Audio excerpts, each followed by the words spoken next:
বানত বিপদস্ত খুমটাইৰ বিভিন্ন অঞ্চল আপোন ঘৰখন এৰি শিবিৰত আশ্ৰয় গ্ৰহণ কৰিছে বানাকান্তৰ ৰাইজে। বানাকান্তৰ মাজত হাহাকাৰ অৱস্থা। বানাকান্তৰ এনে দুৰ্যোগপূৰ্ণ পৰিস্থিতিত বৈনাতৰ কাষত উপস্থিত হৈছে গোলাঘাটৰ জনপ্ৰিয় স্বেচ্ছাসেৱী অনুষ্ঠান অৰণ্যম ট্ৰাষ্ট। অৰণ্যম ট্ৰাষ্টৰ উদ্যোগত চিনাতলী যুৱকবৃন্দৰ সহযোগত ভোকাতুৰ বানাকান্তৰ ৰাইজক এমুঠি অন্ন যোগান ধৰাৰ প্ৰয়াস। খুমটাইৰ ভোলাগুৰি, বুটলিখোৱা, সাউতলী, পুৰণিমাটি আদি কেইবাটাও আশ্ৰয় শিবিৰত বৈনাটোৰ কাষত উপস্থিত হৈ এসাঁজ ভাতৰ যোগান ধৰিলে অৰণ্যম ট্ৰাষ্টে। গোলাঘাট জিলাখনৰ অন্যান্য দল সংগঠনসমূহকো বানাকান্তৰ ৰাইজক সহায়ৰ হাত আগবঢ়োৱাৰ আহ্বান স্বেচ্ছাসেৱী সংগঠনটোৰ।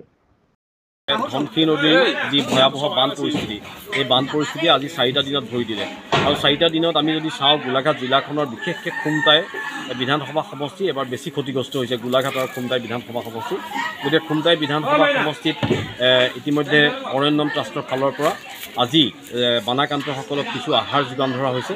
অৰণ্যম ট্ৰাষ্টৰ লগতে চিনাতলী গাঁৱৰ যুৱকবৃন্দ ইতিমধ্যে ইয়াত আছে আৰু সকলোৱে পুৱা 6 বজাৰ পৰা আজি খানা প্ৰস্তুত কৰি শিবিৰে শিবিৰে দুপৰীয়াৰ সাঁজ ইতিমধ্যে যোগান ধৰিছে। এই মুহূৰ্তত যদি চাই তেতিয়াহ'লে আপুনি দেখিব যে সাউতলী ধনশিৰিপাৰ মধ্য ইংৰাজী বিদ্যালয়ৰ যিটো শিবিৰ আছে, এই শিবিৰত ইতিমধ্যে আজি তেখেতসকলে খাদ্য যোগান ধৰিছে।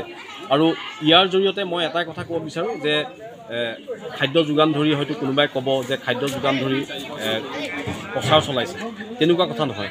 যে দুৰ্যোগৰ সময়ত সেই বিপৰ্যস্ত লোকসকলৰ ওচৰত থিয় হোৱাটো আটাইতকৈ ডাঙৰ কথা। গতিকে এই নিউজটোৰ জৰিয়তে আমি সকলো দল সংগঠনক আহ্বান জনাইছোঁ যে যি সময়ত মানুহ দুৰ্যোগৰ সন্মুখীন হ'ব, বানপানী হওক বা অন্যান্য প্ৰাকৃতিক দুৰ্যোগৰ সন্মুখীন হ'ব, সেই সময়ত বিপদাগ্ৰস্ত যিসকল লোক, সেই লোকসকলৰ লগত থিয় হোৱাটো আটাইতকৈ ডাঙৰ কথা।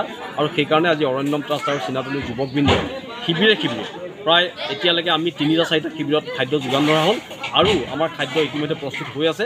2-3 বজালৈকে আমি যিমান শিবিৰ আছে, আমি প্ৰত্যেকটো শিবিৰতে আজি খাদ্য যোগান ধৰা এটা পৰিকল্পনা লৈছোঁ আৰু পাৰিলে অহা 2-3 দিনলৈ আমি এইটো কণ্টিনিউ কৰিম। ভাস্কৰ ৰাজগড়ৰ ৰিপৰ্ট, দৃষ্টিকোণ।